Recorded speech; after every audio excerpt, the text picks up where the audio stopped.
மாலில் சின்ன சின்ன குழந்தைங்க ரொம்பவே அழகாக இந்த காரை ஓட்டிகிட்டு வர காட்சி பார்க்கும்பொழுது ரொம்ப கவனமாக கூர்ந்து பார்க்கும்பொழுது தான் தெரியுது அவங்க ஓட்டவே இல்லை அப்படிங்கிற விஷயம். வலது பக்கத்தில் ஒருத்தர் வராரு பாருங்க, ரிமோட் வச்சுட்டு, அவர் தான் ஓட்டுறாரு. ஆனால் அந்த குழந்தை என்ன நினைக்குது, தானே தான் இந்த காரை இயக்குறோம், நமக்கு எத்தனை திறமை அப்படின்னு நினச்சி ரொம்ப பெருமிதமாக இந்த காரை ஓட்டிகிட்ருக்கு.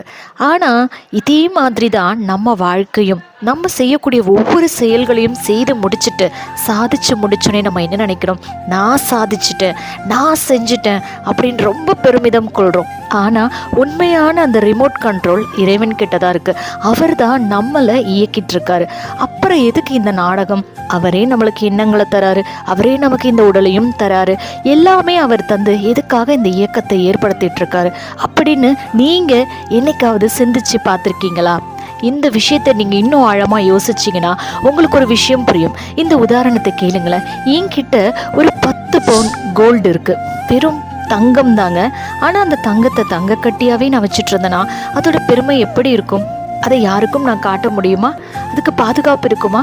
அதையே நான் பட்டறையில் கொடுத்து நல்லா உருக்கி அதை திரவ நிலைக்கு மாற்றுறோம் முதல்ல.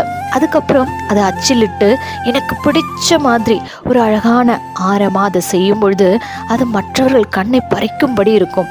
அதை நான் அணிஞ்சிக்கும் போது அழகான ஆரமாக அது வரும்பொழுது மற்றவர்கள் என்ன சொல்கிறாங்க, இந்த டிசைன் ரொம்ப அழகாக இருக்குது, நானும் இந்த மாதிரி பண்ண போகிறேன் அப்படின்னு அவங்களுக்குமே ஆசை வருது. ஆனால் தங்க கட்டியாக இருக்கும் போது அப்படி தோன்றதில்லை.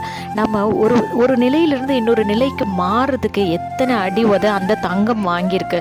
அதே மாதிரி தான் நம்மளோட உயிர் ஒரு 100% தூய்மையாக இருக்குன்னு வச்சுக்கோங்களேன். இன்னும் அதை புனிதம் அடைகிறதுக்காகத்தான் இந்த வாழ்க்கையில் இத்தனை அனுபவங்களை கடவுள் நமக்கு கொட்டி கொட்டி கொடுத்துட்டே இருக்காரு. அதனால ஒவ்வொரு அனுபவங்கள்லையும் கட்டாயமாக ஒரு பாடத்தை கற்றுக்க மறந்துடாதீங்க. அதை கற்றுக்கிட்டே நீங்கள் போகும்பொழுதுதான் மிக அழகான ஒரு ஆரமாக நீங்கள் சொல்லிக்க முடியும். உங்கள் வாழ்க்கை மென்மேலும் செழிப்பாக இருக்கிறதுக்கு அந்த இறைவனோட அருளை நான் எப்பொழுதும் பிரார்த்தனை பண்ணுறேன். நன்றி. நேரம் இருந்தால் இதை பகிர்ந்து கொள்ளவும் மறந்து விடாதீர்கள்.